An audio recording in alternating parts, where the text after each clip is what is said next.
In this quick video, we're going to show you how to replace the battery door seal on your PX5 PAPR. This is exactly the same whether it's with the HEPA or P3 filters or the OVAG or multi-gas or A2P3 filters. First, you want to start by opening the battery door. This will then reveal the door seal around the outside of the battery door. To remove this, simply start from the middle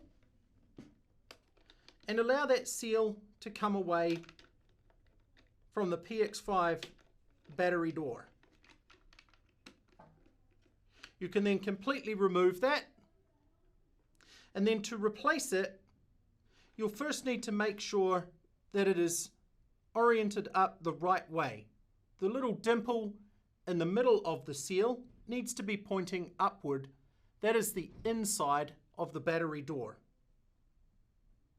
So to start, you first need to slip the battery door seal over the battery door and get it in location at the back point.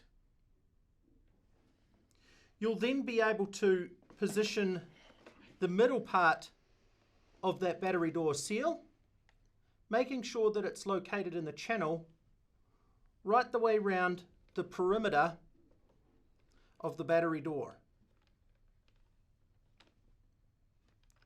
Once that's all in location and there's no obvious bulges around the outside, you can then shut the battery door, twist it locked, and your battery door seal is now replaced.